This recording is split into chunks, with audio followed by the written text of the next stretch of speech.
The ship Stellar Dawn moved through space like a silver needle. Captain Vex Thornwall stood on the bridge, watching the blue planet grow larger on the screen. Earth, the third planet from a yellow star. Home to a young species that had just learned to split atoms. "Captain, we are getting close to their world," said Kira Starwind, his science officer. She was tall and thin, with purple skin that marked her as one of the old families. "The humans are still sending radio signals. Very basic ones." Vex nodded. His people, the Zephyrians, had been traveling between stars for over 3,000 years. They had seen many young species like these humans. Most never made it past their first nuclear weapons. The lucky ones learned to work together before they destroyed themselves. "What do our scans show?" Vex asked. "They have cities, roads. They fly in metal ships through their air, but their technology is very simple. They burn fossil fuels.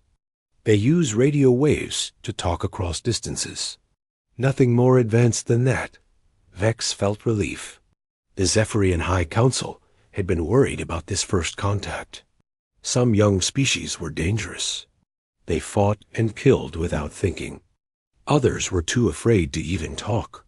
But these humans seemed safe enough. The Stellar Dawn had the best warp drive in the Zephyrian fleet. It could fold space and time, making trips across the galaxy in days instead of centuries. The technology was so advanced that even other star-traveling species could not understand it. The Zephyrians kept it secret, locked away with codes that only their best scientists knew. "Sir, we are getting a message from the High Council," said the communication officer. Vex touched a button on his chair. The face of Council Leader Zara Nightwind appeared on the screen. She was very old, even for a Zephyrian, with silver hair and eyes that had seen 1,000 worlds. "Captain Thornwall, you have your orders. Make contact with the humans. Learn about them. But under no circumstances are you to reveal our warp technology. Keep the drive powered down when you arrive. Let them think we use simple rockets like they do." "Understood, Council Leader. But what if they ask questions about how we travel? Between stars? Tell them we use advanced chemical rockets. Nothing more. These humans have barely left their own planet. They will believe anything we tell them." The transmission ended. Vex looked at his crew. They were all good people, trained for first contact missions, but this felt different. Something about the energy coming from Earth made him nervous. Far below on Earth, Dr. Alex Turner was working late in his laboratory at MIT. He was a theoretical physicist who studied the basic laws of the universe. His desk was covered with papers full of equations and diagrams. Most people could not understand his work, but Alex loved it. He was trying to figure out how space and time worked together. His computer beeped. New data from the radio telescope. Array. Alex opened the file and froze. The signals were not coming from space. They were coming from something moving toward Earth. Something big. He called his colleague Dr. Lisa Park. She was sleeping, but Alex knew she would want to see this. "Lisa, you need to get down here right now. We have a problem. Or maybe the biggest discovery in human history." 20 minutes later, Lisa ran into the lab. Her hair was messy, and she was still wearing her pajamas under her coat. "What is it, Alex? This better be good." Alex pointed at his computer screen. "Look at these gravitational readings. Something huge is coming toward Earth, but it's not moving. Like anything we know, the gravity waves are all wrong." Lisa studied the data. She was an expert on quantum mechanics and space-time physics. After a few minutes, she looked up with wide eyes. "Alex, this is impossible. Nothing natural makes gravity waves like this. It's like something is bending space itself." "That's what I thought too, but the math checks out. Whatever is out there, it's using technology we don't understand." They worked through the night, running calculations and checking their instruments. By morning, they were sure. An alien spacecraft was approaching Earth, using some kind of advanced propulsion system that manipulated gravity and space-time. Alex called the government. Within hours, scientists from around the world were looking at the data. The United Nations called an emergency meeting. World leaders argued about what to do. Some wanted to attack the aliens. Others wanted to hide. But the scientists all agreed on one thing. The aliens were far more advanced than humans. 3 days later, the stellar dawn appeared in Earth's sky. It was beautiful, shaped like a crystal with smooth curves that caught the sunlight. It was also huge, bigger than any ship humans had ever built. The alien ship sent a message in perfect English. People of Earth, we are the Zephyrians. We come in peace. We would like to meet your leaders and learn about your world. Captain Vex chose a parking spot in orbit around Earth. He made sure the warp drive was completely shut down. No energy. Signatures. No quantum fluctuations. Nothing that would give away their real technology. Perfect, he said to Kira. They will think we use simple rockets to travel between stars. Once we gain their trust, we can learn everything about them. Then we decide if they are ready to join the galactic community. But down on Earth, Dr. Turner and Dr. Park were not. Fooled. They had been watching the alien ship with every instrument they had. The energy readings were strange. The gravity effects were impossible. And the way the ship moved suggested technology that was far beyond anything humans had imagined. Lisa, Alex said, looking at his data, I think they're hiding something from us. Something big. 3 weeks passed since the Zephyrians arrived. The alien ship stayed in orbit, while human and alien representatives met at the United Nations building in New York. The meetings were going well, but some humans were getting suspicious. General Rick Hayes walked into the UN meeting room with heavy steps. He was a big man with gray hair and a permanent frown. He had spent his whole career fighting wars, and he did not trust anyone easily, especially not aliens who claimed to be peaceful. I've had enough of this, he said, slamming his hand on the table. We've been talking for 3 weeks, and we know nothing about these aliens. How did they get here? Where do they come from? What weapons do they have? Captain Vex sat across from him, trying to stay calm. The human military leaders made him nervous. They asked too many questions and seemed ready to fight at any moment. General Hayes, we have told you the truth. We come from a star system 40 light years away. We traveled here using advanced chemical rockets. Our journey took many years. We have no weapons. We are explorers, not warriors. General Hayes laughed, but it was not a happy sound. Chemical rockets? To travel between stars. Do you think we're stupid? Show us your real technology, or we'll assume you're planning to attack us. The room fell silent. Ambassador Helen Cross, the lead human negotiator, looked worried. She had been working hard to keep the peace talks going. General, please? We agreed to approach this diplomatically.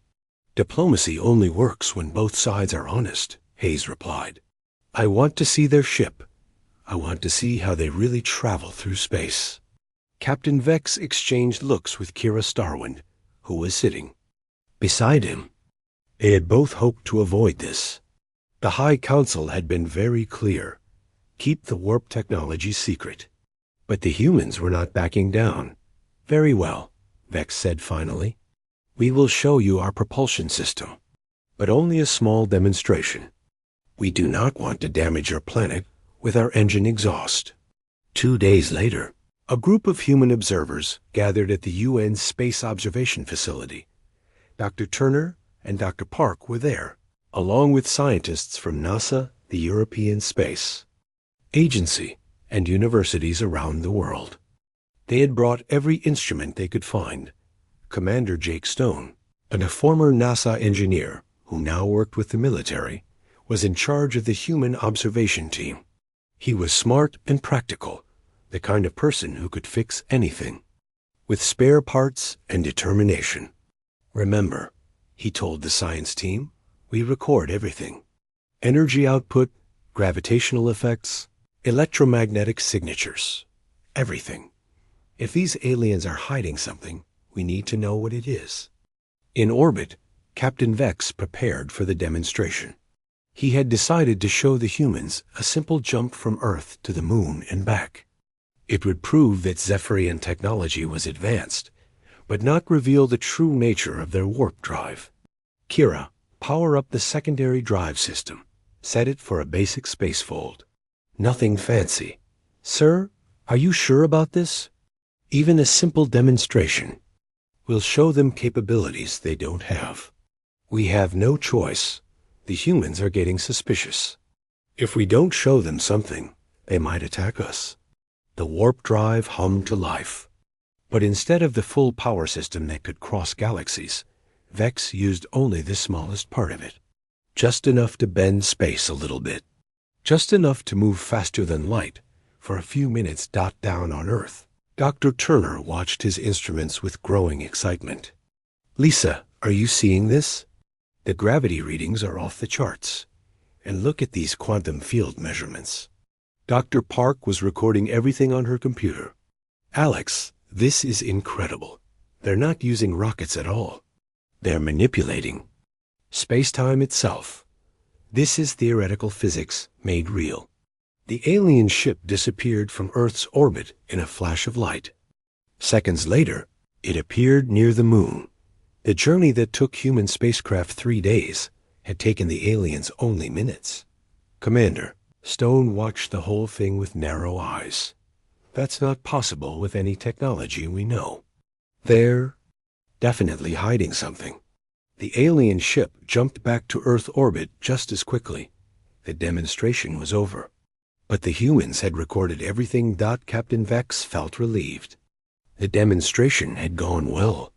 The humans seemed impressed, but not too surprised. They would probably think the Zephyrians had some kind of advanced rocket technology. Nothing that would threaten the secret of true warp drives. But he was wrong. In the observation facility, Dr. Turner was already running calculations. Lisa, look at this energy signature. It's not chemical rockets. It's not nuclear engines. They're doing something with gravity itself. Dr. Park was comparing the data to theoretical models she had studied in graduate school. Alex, this looks familiar. Remember the Alcubierre drive theory? The idea that you could travel faster than light by warping space-time? Dr. Turner's eyes went wide. You're right. That's exactly what this looks like. They're creating a warp bubble around their ship. The ship itself never moves faster than light, but the space around it does. Commander Stone joined them at the computer. Can you explain that in simple terms? Imagine space-time as a rubber sheet, Dr. Park said. Normal rockets push through the sheet, but these aliens are stretching and compressing the sheet itself.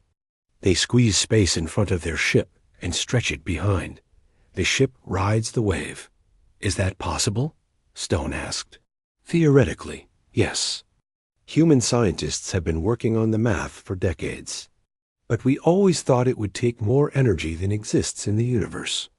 These aliens have figured out how to do it efficiently. Dr. Turner was already calling other scientists. Within hours, physicists around the world were studying the data. Teams at Caltech, Harvard, Stanford, and Oxford were all working on the same problem. Up in orbit, Captain Vex noticed something strange. His ship's sensors were picking up massive energy draws from human facilities all over the planet. The humans were using enormous amounts of electricity for something. Kira, what are the humans doing down there? Our sensors show they're running high-energy experiments in dozens of locations. Kira checked her instruments. I'm picking up particle accelerator activity, magnetic field generators, high-energy physics experiments. Captain, I think they're trying to reproduce what we just showed them. That's impossible. They don't have the technology or the knowledge. Sir, I'm also detecting unusual communication patterns. The humans are sharing data between their research facilities at an incredible rate. They're working together on something big. Captain Vex felt a chill run down his spine. Maybe the humans were not as primitive as the Zephyrians had thought. Maybe they were more dangerous than anyone had imagined. Keep monitoring their activities and send a message to the High Council. Tell them we might have a problem. The message from Earth's research facilities never stopped. Day and night, scientists shared data across the planet. Dr. Turner had not slept in 2 days. His laboratory at MIT was filled with whiteboards, covered in equations and diagrams. Alex, you need to get some rest, Dr. Park said, bringing him another cup of coffee. You're going to collapse. I can't stop now, Lisa. We're so close to understanding how their technology works. Look at these calculations. Dr. Turner pointed to a whiteboard covered with complex math. The aliens are creating a warp bubble around their ship. They compress space in front and expand it behind. The ship never actually moves faster than light. Space itself moves. Dr. Park studied the equations. She was tired too, but the excitement kept her awake. This is based on the Alcubierre drive. Theory from 1994. Miguel Alcubierre showed it was mathematically possible, but the energy requirements were impossible. You'd need more energy than exists in the entire universe. That's what everyone thought. But these aliens have solved the energy problem somehow. They're using exotic matter with negative energy density. It's like they found a way to borrow energy from the universe itself. Across the country at Stanford University, Dr. Ben Clark was working on the same problem. He was a gravitational wave expert who had spent years studying how massive objects bend spacetime. His team had built a small-scale model of what they thought the alien drive might look like. The key is in the field geometry, he told his research team. The aliens aren't just creating a warp bubble. They're creating a cascade effect. Each layer of distorted spacetime amplifies the next layer. It's like a gravitational avalanche. At Oxford University, Dr. Amy Foster was approaching the problem from a different angle. She was a mathematician who specialized in complex equations. While other scientists focused on the physics, she was trying to understand the underlying math. The aliens are using topology, she explained to her colleagues. They're not just bending spacetime.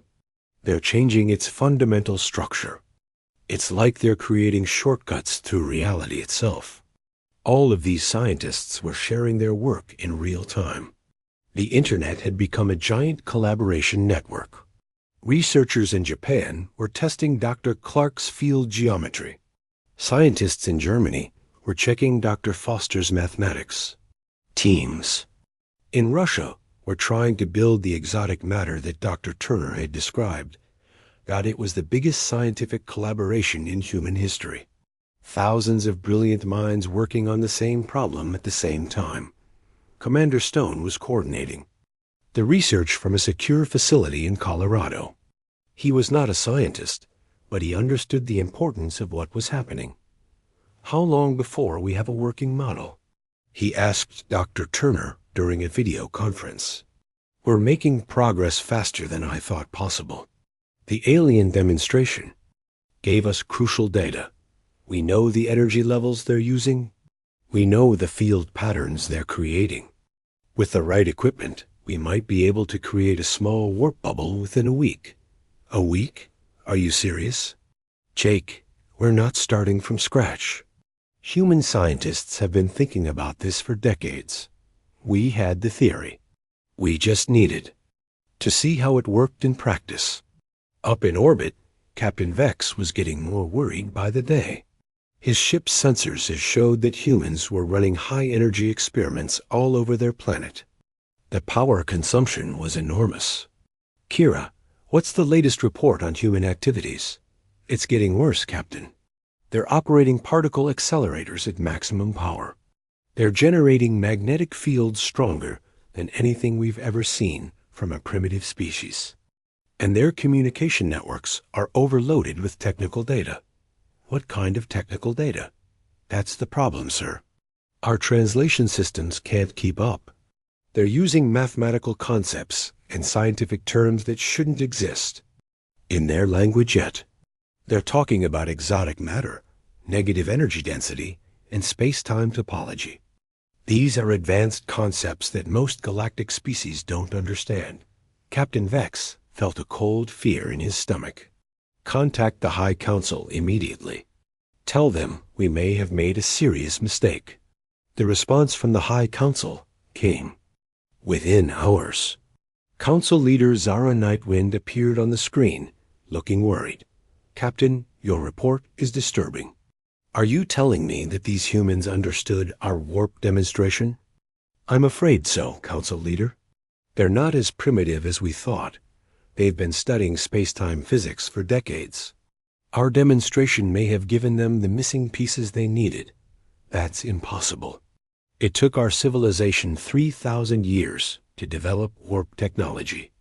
These humans have barely left their own planet. With respect, Council leader, I think we underestimated them. They approach science differently than we do. They share information freely. They collaborate across their entire planet. They're making progress at an incredible rate. The council leader was quiet for a long moment. How much progress? Our sensors suggest they may attempt to create a warp field within days, maybe less. Days? You must be mistaken. I wish I were, council leader, but the energy signatures don't lie. The humans are preparing for something big. Back on Earth, Dr. Turner's team was ready for their first test. They had built a small experimental device in the particle accelerator. At CERN, it was designed to create a tiny warp bubble, just big enough to contain a single atom. This is it, Dr. Turner said, looking at his colleagues. If this works, we'll have proved that we understand the alien technology. If it doesn't work, we go back to the drawing board. Dr. Park was monitoring the exotic matter generator. Negative energy density is stable. We're ready to begin. Dr. Sam Moore, a young physicist who had joined the team from Cambridge, was in charge of the computer systems. All systems are green. Field generators are online. We're ready to create humanity's first warp bubble. Commander Stone watched from the observation room. Begin the test. The particle accelerator hummed to life. Massive amounts of energy flowed through superconducting magnets. The exotic matter generator created particles with negative energy density. The field generators shaped space-time itself. A moment, nothing happened. Then the instruments went crazy. Gravitational waves pulsed through the facility. Space-time rippled like water. And in the center of the accelerator, a tiny piece of reality folded in on itself. We did it, Dr. Turner whispered. We actually did it. We created a warp bubble. The test lasted only a few seconds before the equipment overloaded, but it was enough. They had proved that humans could understand and reproduce alien warp technology. Up in orbit, alarms were blaring on the bridge of the stellar dawn. The ships. Sensors had detected the impossible, a successful warp field test on Earth. Captain, Kira said, her voice shaking, the humans have done it. They've created a working warp bubble. Captain Vex stared at the sensor readings in disbelief. That's impossible. It's only been 5 days since our demonstration. Sir, I've checked and double-checked the readings. The energy signature is unmistakable. The humans have successfully reproduced our warp technology. The bridge fell silent. Every Zephyrian on the ship was staring at the impossible data. A species that had been splitting atoms just decades ago had reverse-engineered the most advanced technology in the galaxy in less than a week. Send a priority message to the High Council, Captain Vex said quietly. Tell them that first contact protocols have failed. The humans know everything. The emergency meeting at the United Nations had been called for 6 a.m. Captain Vex walked into the conference room with his head held high, but inside he felt like his world was falling apart. The humans knew. They had figured out in 5 days what had taken the Zephyrians 3,000 years to develop. General Haz was already there, along with Ambassador Cross and several other world leaders. But the real surprise was seeing Dr. Turner and Dr. Park sitting at the table. They looked tired but proud. "Captain Thornwall," General Hayes said, "we need to talk." Captain Vex took his seat. Kira Starwind sat beside him, looking as worried as he felt. "General, I assume this is about the energy readings from yesterday." "You could say that. Dr. Turner, would you like to explain what happened?" Dr. Turner stood up. He activated a holographic display that showed the results of their WARP bubble test. "Captain, we successfully created a localized warp field yesterday. Small scale, but definitely working. We know how your technology works." The room was silent. Captain Vex felt like he had been punched in the stomach. "That's impossible. Your species barely understands nuclear physics." "That's where you're wrong," Dr. Park said, joining the conversation. "We've been studying space-time physics for over a century. Einstein's theories, quantum mechanics. We've had the theoretical framework for warp drive since the 1990s. She activated another display showing equations and diagrams. Miguel Alcubierre published the mathematical basis for warp drive in 1994. Harold White at NASA has been working on breakthrough propulsion physics for decades. We had the theory. We just needed to see how it worked in practice." Captain Vex looked at the human equations and felt his heart sink. They were correct. Not just correct, but elegant. The humans had approached the problem from angles that Zephyrian scientists had never considered. "How did you solve the energy problem?" he asked quietly. "That's the beautiful part," Dr. Turner said with excitement. "You showed us that it was possible. Once we knew it could be done, we just had to figure out how. The answer was in the cascade effect. Each layer of space-time distortion amplifies the next. It's like a gravitational avalanche. But the exotic matter requirements, we're using a different approach," Dr. Park interrupted. "Instead of creating large amounts of exotic matter, we're using quantum fluctuations to borrow energy from the vacuum itself. The universe is full of virtual particles. We just learned how to make them do work for us." Kira Starwind leaned forward. "These methods, they're not in our databases. Our scientists never thought of these approaches." "That's because you work in secret," Commander Stone said, entering the conversation. "We've been monitoring your communications. Your species keeps scientific knowledge locked away. Each research team works alone. You don't share information freely." Captain Vex felt confused. "Of course we keep research secret. Knowledge is power. If everyone had access to advanced technology, it would be chaos." "That's exactly wrong," Dr. Turner said. "Knowledge shared is knowledge multiplied. When I discovered something important, I immediately shared it with Dr. Park. She shared it with her colleagues. They shared it with their colleagues. Within hours, thousands of scientists around the world were working on the same problem. We call it peer review," Dr. Park added. "Every discovery is checked by other scientists. Every theory is tested by multiple teams. If someone makes a mistake, others catch it. If someone makes a breakthrough, everyone benefits." Ambassador Cross spoke up. "Captain, we've been analyzing your society for 3 weeks. You have brilliant scientists, but they work in isolation. Your knowledge is fragmented. Each group knows only part of the puzzle. Whereas human scientists work together," General Hayes said, "they share everything.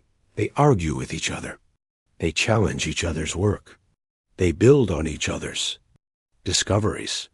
It makes them incredibly efficient. Captain Vex was beginning to understand. You're saying that our secrecy has been holding us back? Exactly, Dr. Turner said. Your warp technology is amazing, but it's also stagnant. You perfected it centuries ago, and then stopped improving it. We've been studying your engine efficiency. We think we can improve it by at least 200%. That's impossible. Our warp drives are the most advanced in the galaxy. Are they? Dr. Park asked. She activated another display. Look at these field geometry calculations. Your warp bubble is stable, but it's not efficient. You're using a symmetric field pattern. We think an asymmetric pattern would be much more effective. Kira Starwind studied the human calculations. Her eyes grew wide. Captain, these equations ... are correct. I've never seen field geometry like this, but the math works. This could increase our efficiency by 300%. How did you figure this out in 5 days? Captain Vex asked. We didn't start from zero, Dr. Turner explained. Human scientists had been thinking about this problem for decades. We had theoretical models. We had computer simulations. We had most of the pieces already. Your demonstration just showed us how to put them together. Commander Stone pulled up another display. Captain, we also need to talk about your society's approach to first contact. You came here planning to study us like laboratory animals. You thought you could learn our secrets while hiding your own. That's standard procedure for first contact with primitive species. Primitive? General Hayes laughed. Captain, we put nuclear weapons in space before your species even discovered. Fire. We've been to our moon. We've sent probes to other planets. We've been listening to radio signals from other star systems for decades. We're not primitive. We're just young. Dr. Park leaned forward. Captain, can I ask you something? How many other species has your civilization made contact with? Dozens. We've been exploring the galaxy for millennia. And how many of those species have improved your technology? Captain Vex thought about it. Well, none, actually. We share our knowledge with them, but they never have anything useful to offer in return. That's because you approach them as inferiors, Dr. Turner said. You decide in advance that they have nothing to teach you. You never give them a chance to contribute. The room was quiet for a moment. Then Captain Vex asked the question that had been bothering him all morning. What do you want from us? Ambassador Cross smiled. We want to work together. We want to share our knowledge with you, and we want you to share your knowledge with us. We want to explore the galaxy together. You want an alliance? We want friendship? Dr. Park said, we want to learn from each other. Your species has experience with interstellar travel. You know about other civilizations. You have technologies we can only dream of. But we have something you don't have. What's that? We have a different way of thinking about problems. We have collaboration. We have the ability to improve and innovate quickly. Together, we could achieve things that neither of our species could accomplish alone. Captain Vex looked at Kira. She nodded slowly. Captain, I think they're right. Our technology has been stagnant for centuries. Maybe it's time to try something new. What exactly are you proposing?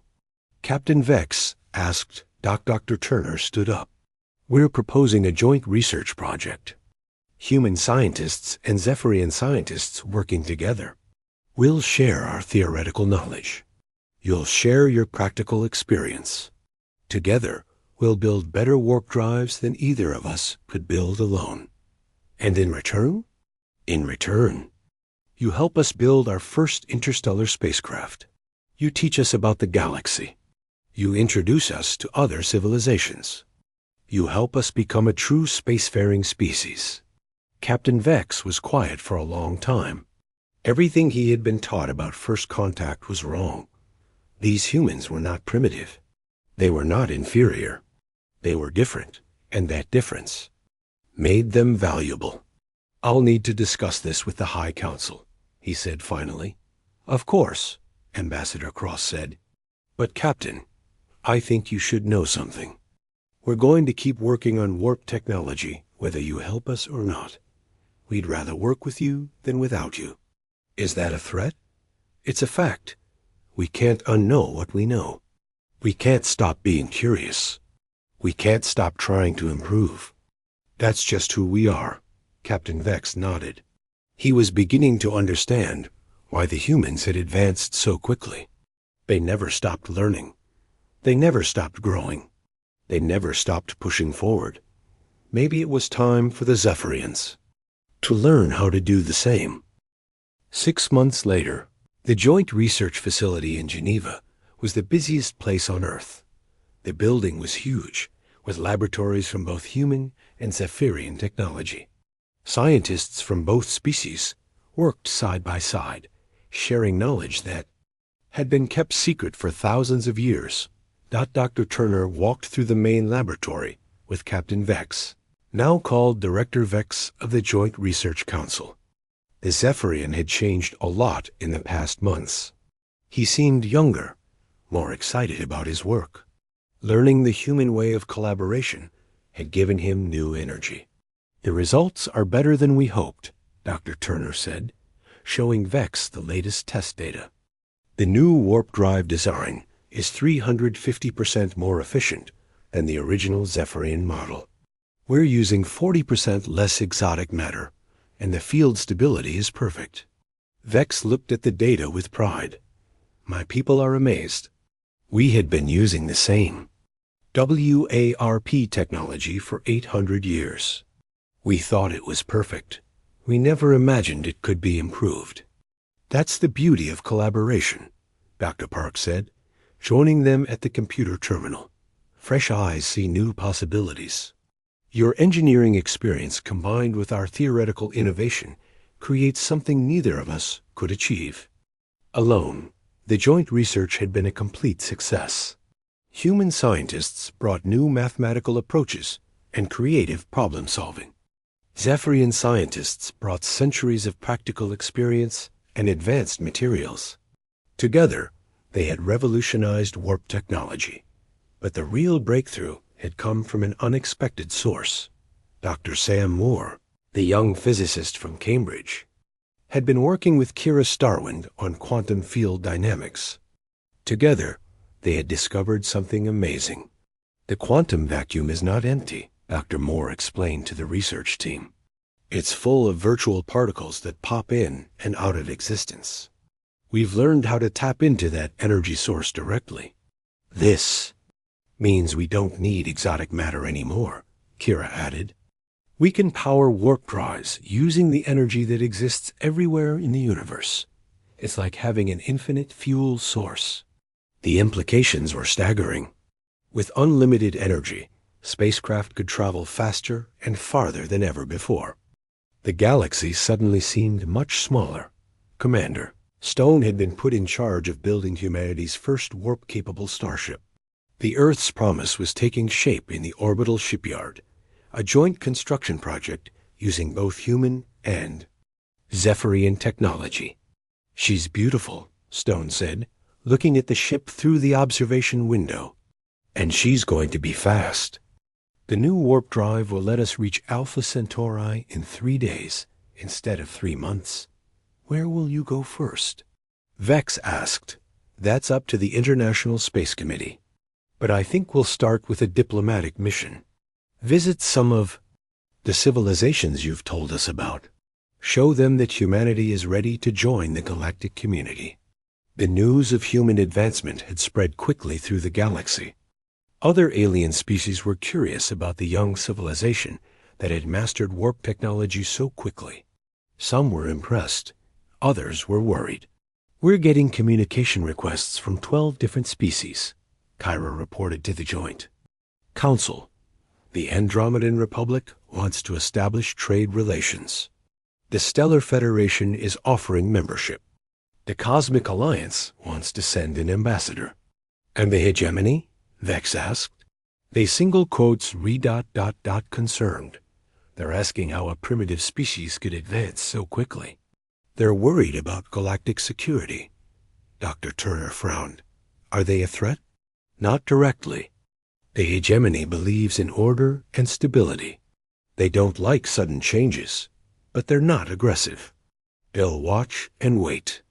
The joint research had also led to unexpected discoveries about Zephyrian society. As human scientists studied alien technology, they noticed something strange. The Zephyrians had many advanced inventions that they had never fully developed. You have the theoretical basis for time travel, Dr. Park told Vex one day. It's right there in your quantum mechanics textbooks, but you never pursued it. Time travel is dangerous, Vex replied. Our scientists decided it was too risky to develop, but you also have the basis for dimensional travel, for terraforming, for consciousness transfer. You have dozens of technologies that you never explored because you are afraid of the risks. Our society values caution, Vex explained. We prefer to perfect what we have rather than chase dangerous possibilities. But that's exactly why you stopped advancing, Dr. Turner said. Progress requires risk. It requires failure. It requires trying things that might not work. This difference in philosophy had become the most important discovery of the joint research project. Humans were natural innovators who embraced risk and change. Zephyrians were natural perfectionists who valued stability and safety. Together, they balanced each other perfectly. The Earth's promise was finally ready for its maiden voyage. Captain Stone stood on the bridge with a mixed crew of humans and Zephyrians. Dr. Turner was there as Chief Science Officer. Kira Starwing was the navigation officer. Dr. Park was in charge of the new quantum vacuum drive. All systems ready, Dr. Park reported. Quantum field generators are online. Space-time distortion field is stable. Destination? Stone asked. Kepler 442, Kira replied. It's a neutral system with a space station maintained by the Galactic Trade Council. Perfect place for first contact with multiple species. How long will the journey take? With the new drive, about 18 hours. Stone smiled. The same journey. Would have taken a traditional Zephyrian ship 6 days. Engage warp drive. The stars stretched into lines as space-time bent around the ship. The Earth's promise slipped into warp space, traveling faster than light toward humanity's first diplomatic mission. Back on Earth, the joint research continued.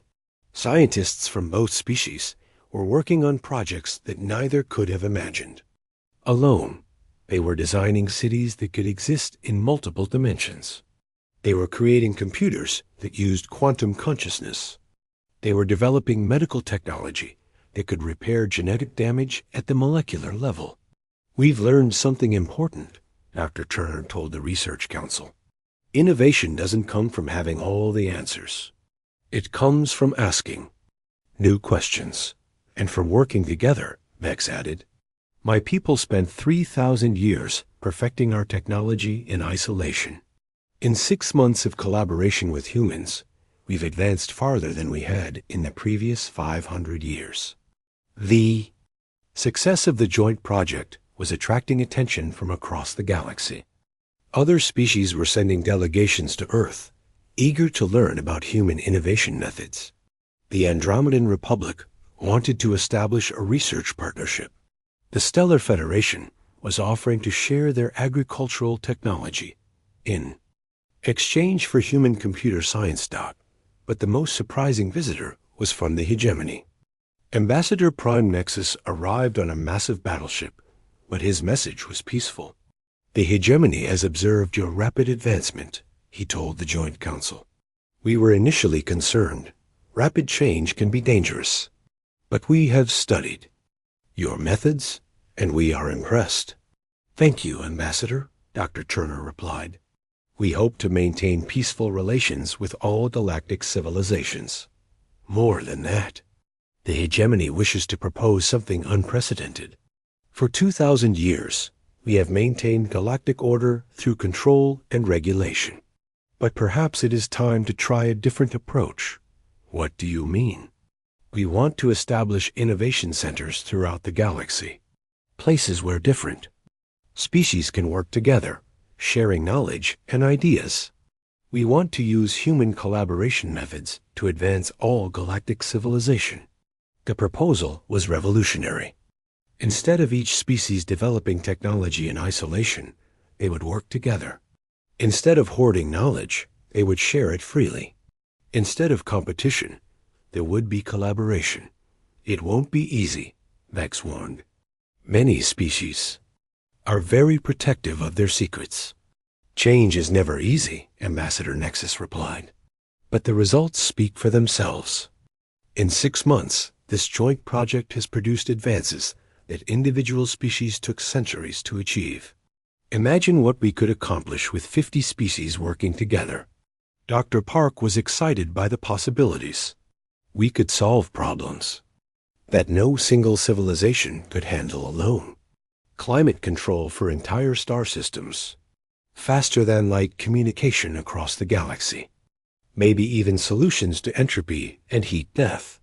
The universe is vast and full of challenges, Dr. Turner added, but it's also full of intelligent species with different perspectives and abilities.